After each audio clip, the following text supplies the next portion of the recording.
conversation explores the art of thinking beyond the obvious. And today I have my special guest. He's a sports chiropractor, an author, and the pioneer in self regenerative medicine, rather than Dr. Tommy Rhee. Daniel, how you doing, sir? Welcome back, Dr. Tommy. I'm fabulous and excellent, Dr. Tommy. And can you please introduce more about yourself that I miss? Okay, well, I'm Dr. Chiropractic here in Florida.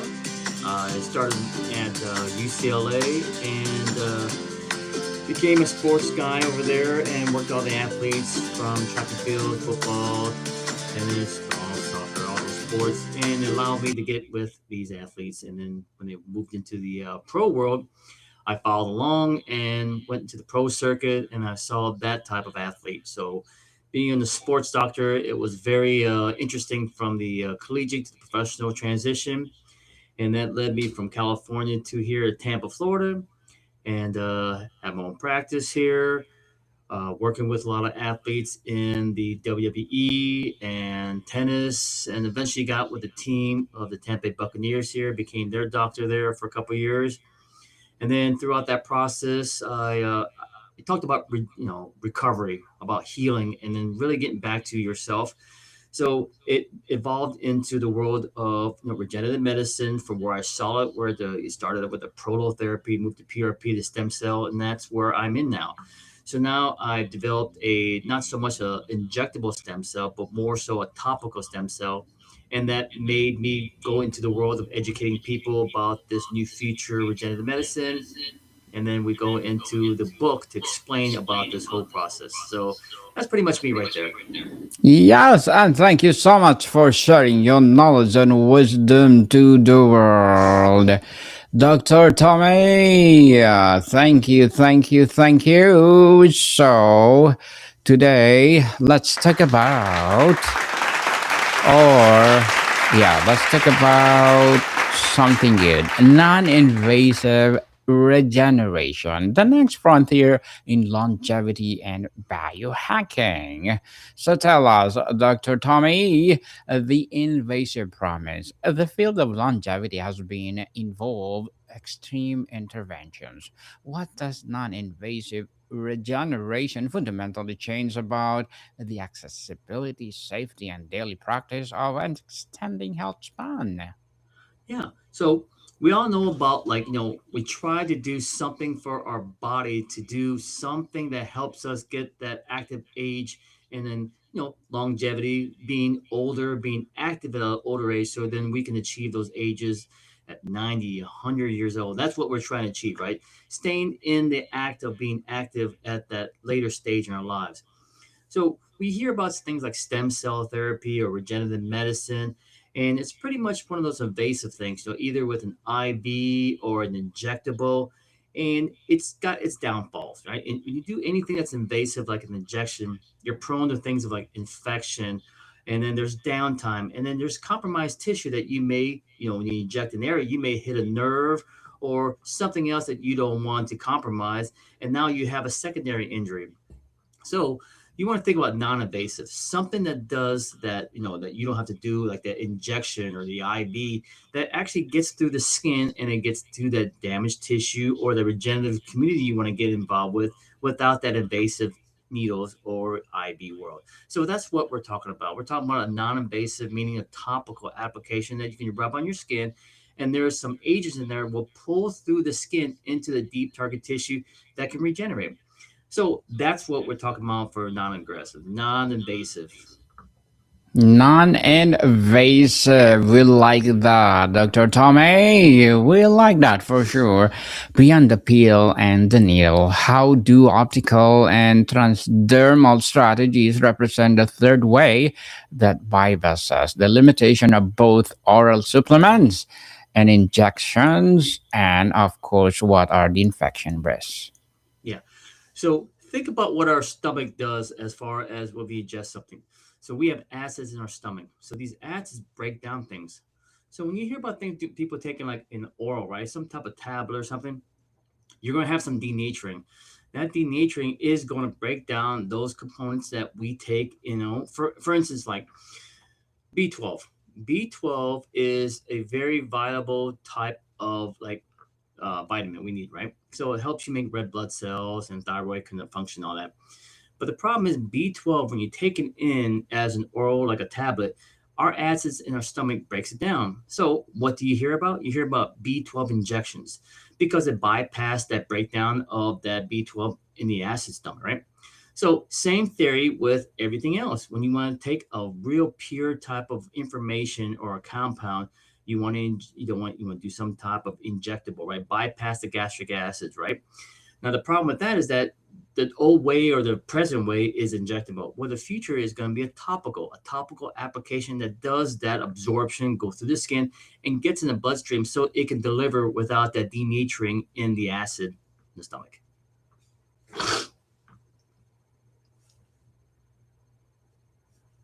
Interesting, Dr. Tommy. Interesting indeed. So, the skin as a master system. We often think of the skin as a barrier. How does a modern science now view the skin as a dynamic, intelligent delivery and signaling system for systemic regeneration? Hmm. So our skin is our pretty much a barrier or protecting mechanism, so we don't get invasive like bacteria, viruses. So we have that protection in our skin. Well, if you have an element or some type of agent that helps you open up those channels that protect the barrier to allow those molecules, those cell free, those information to do the regenerative, components. Well, that's what you want. You want something like a key to unlock a door, and that's what you're looking for. Once you unlock that locking mechanism in your skin, it allows those signals, those regenerative medicine stem cells, information to go through the skin.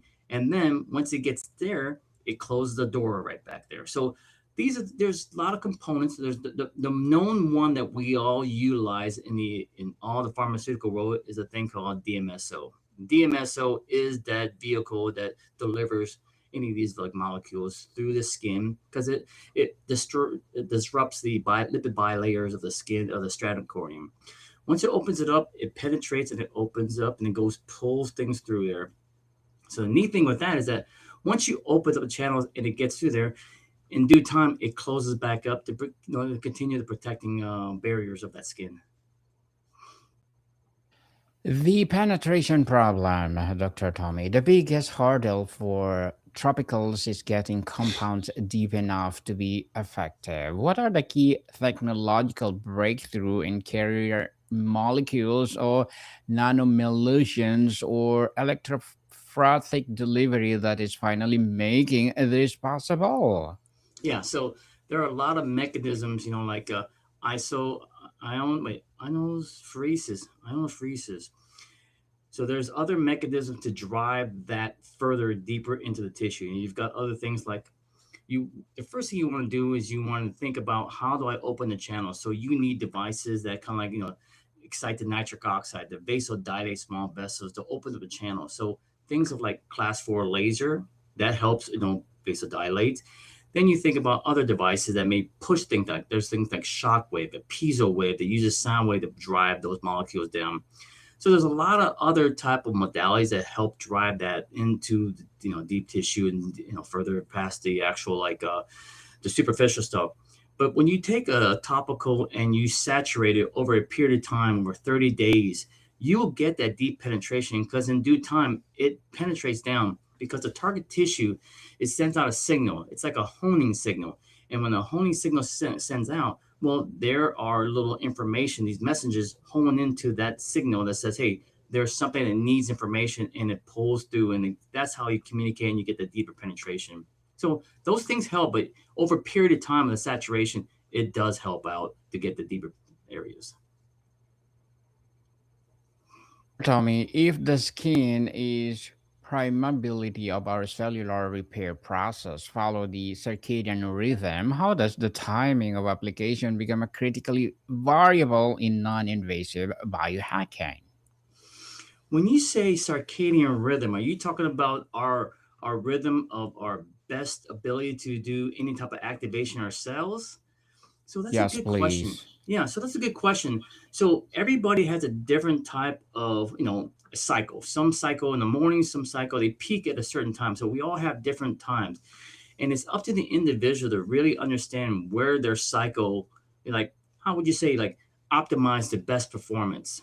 So when you think about a non-aggressive or non-invasive type of regenerative medicine, and you're looking at that type of cycle in your how would you say, your performance or your best conscious self, or you probably want to think that in my world, it's almost kind of difficult to really, like, I take a patient and I say, all right, I know your cycle because I'm not with that patient that long, right? So it's almost like a self-awareness of where your circadian rhythm's at, right? How you peak at that time.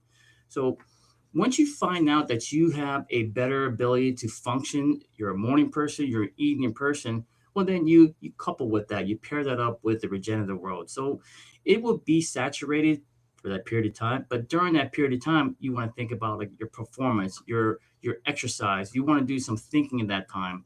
So I think that the I get I guess the best way to answer is that you have to self-identify when is your peak time to really optimize that regenerative medicine side of it. Dr. Tommy, are we seeing the emergence of topical stacks where specific combinations of peptides or antioxidants or hormones applied together to create a synergistic effect greater than the sum of their parts? Yeah. So don't forget, like, regenerative medicine is not just like the word stem cells or EVs. It's a combination of everything. Not only is it just like, those, but you look at other things like peptides, proteins, microRNAs. These it's just signals that consist of information do something to your body. So they can be consisting of peptides. They can be consisting of anything that signals your existing tissue. So when you talk about stacking is good, but the problem is that you have to be aware that you may send too much information to too many body parts that may misinterpret the message. So you have to really be cognizant of what you're trying to signal to what tissue. So if you have a tendon and there's a compromise, well, you send that information. You don't want to send too much information of other tissues because you may mismanage that message, and all of a sudden it may almost antagonize what you really want to do. So when I hear about stacking, when people want to do that stuff, there's good things about it, like the antioxidant, but you have to understand that antioxidants, it's almost like you're trying to go after free radicals. Well, sometimes there are things that are free radicals that are good for you. So you have to be aware of where you're at in this point of recovery or regeneration. So it's sort of difficult when you think about a one size fit all for these things. So I like to go one at a time and just make sure that these signaling are not interrupted by other information that may mess up that signal. So I really don't like to do stacking or doing complex things when it comes to like the topical application. Now you can take maybe an oral antioxidant, you may be taking something else, but when it comes to the delivery of that localized tissue, stay with that. Stay with that particular message you want to signal for your existing tissue to turn on to regenerate. That makes sense? Makes sense, Dr. Tommy. So, for the athletes and high performers, what transmental or transdermal strategies are proving most effective for reducing inflammation and accelerating recovery, effectively turning the skin into direct conduit to score muscles and joints? Yeah. So remember, think about what's going on right now. Injections. When you do an injection and they have, let's say, a patella tendon problem, well, they have an issue that you have to address, and you have to go through the skin to deliver, like, let's say, a message, like, like something for anti-inflammatory, right? Interleukin 10 or something like that. Well, some practitioners will actually take the needle, go through the skin to the tendon. So now you have a secondary injury site. Now you have to heal two places. You have to heal the primary one and the secondary one with the needle that went through there. So, because of that, they can't perform over that period of time because they need rest from that second injury site. So now it's like, well, it's almost counterproductive. So now they don't want to do that kind of therapy in season. So mostly when you hear about like that kind of regenerative medicine stuff, it's always off season. So what they want to do is things with that numbs the area. That's where you hear pain management. Just numb my knee, numb that patella, so I can still perform, and I'll deal with the injury after the season. When it comes to topical, now you're looking at a non-invasive, non-aggressive, and really the most important thing, no downtime. When you have no downtime, now they're saying, I can put the cream on, I can keep going. It's doing its proper thing, which is heal me without that actual component of that needle going into that tissue to give me that secondary injury site.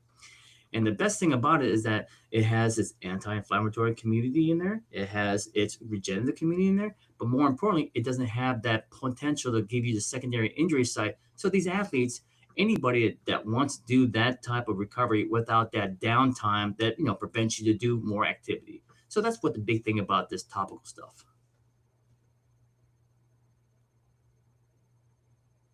Interesting, Dr. Tommy. So let's talk about the hormonal optimization redefined.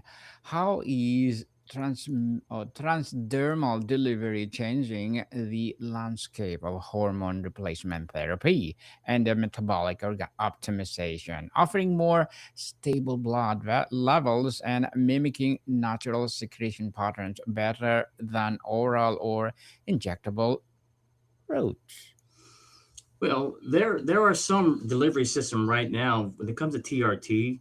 There are already some delivery systems that have a topical application. You just rub it inside your thighs, and through that, there's that transdermal agent that will actually go through the skin and get delivered just like an injection, a little safer than injectables.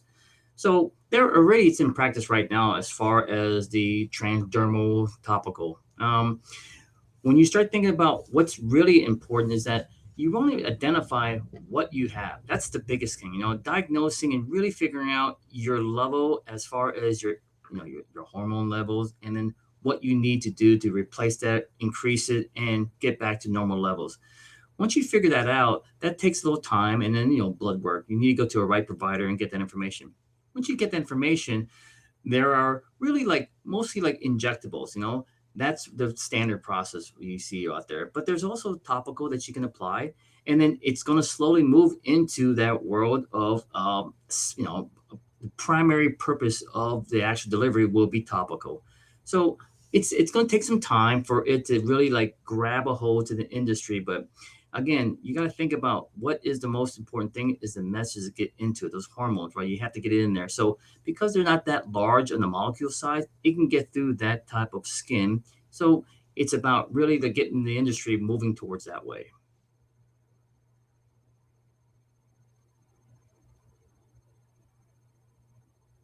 And Dr. Tommy, let's talk about the mitochondrial skincare.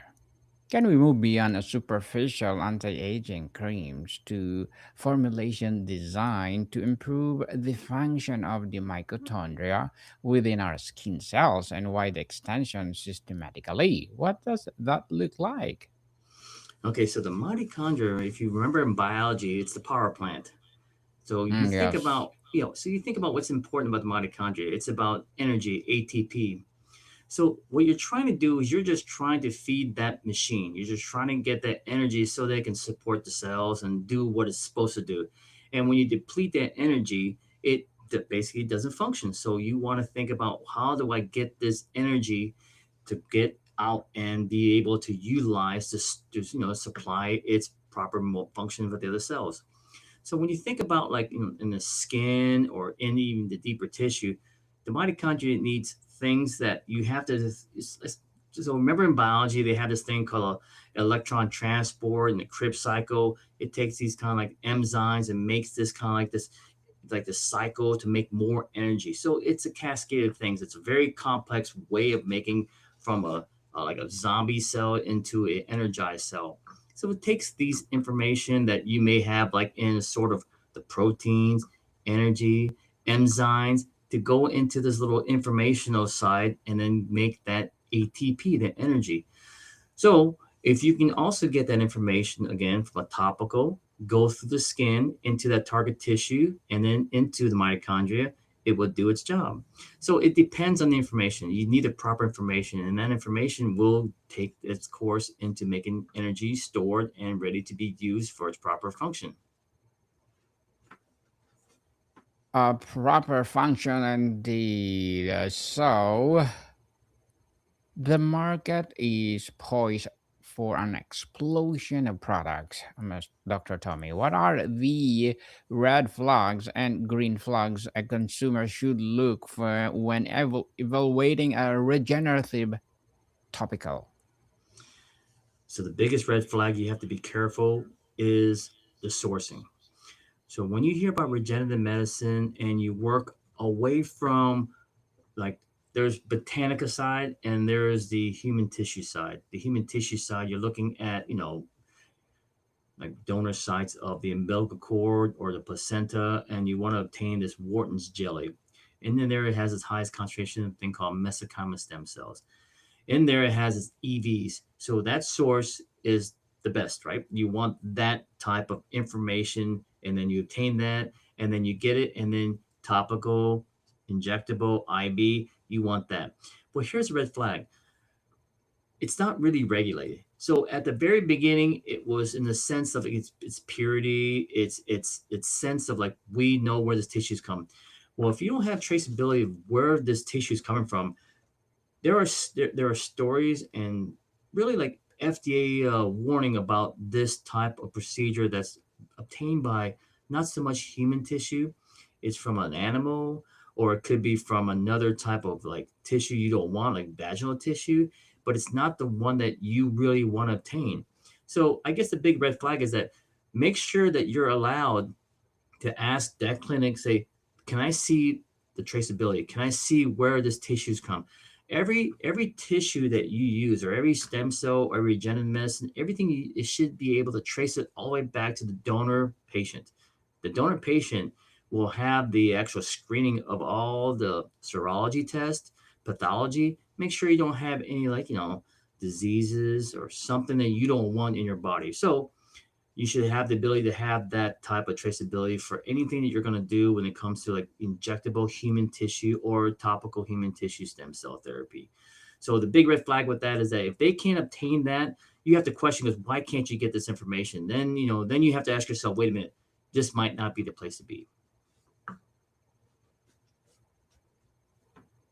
Tommy, before we wrap up our discussion for today, I'm inviting you to please do listen to my other podcast, people. My other podcast, because my Abstract Essay is already in the sixth season, Abstract Poetry in third season, and of course, my Book 101 review in sixth season as well. Comedy 101 in third season, and my Food 101 in sixth season as well. Geography 101, Love Letters, Movie 101 review, Music 101 in fourth season, Science 101, Sex 101 in third season, and Trivia 101, Law 101, Mental Health 101, Motivation 101, Entrepreneurship 101, and Bible Verses 101 are my baby podcasts. Please listen to them wherever you listen your podcasts. So, Dr. Tommy, for a performance minded individual intrigued by this frontier but overwhelmed, what is the single evidence backed, non invasive strategy they could confidently try this week to experience the paradigm for themselves? I guess what they can do for themselves, as far as a non-aggressive transdermal, you want to think about, I mean, here's a tough thing. So there's only Regen that has the ability to do that type of, like, transition from injectable stem cell therapy to a topical. So you would want to contact me. Go to my website here, regen.com, and then contact me, and then we can talk about getting that in your hands. Yes, people, let's support Dr. Tommy Rhee, because if you support him, for sure, more and more empowering advocacy like this will rise. So, Dr. Tommy, thank you so much for your time. Daniel, thank you very much, man. Great time again. Welcome, people. See you soon.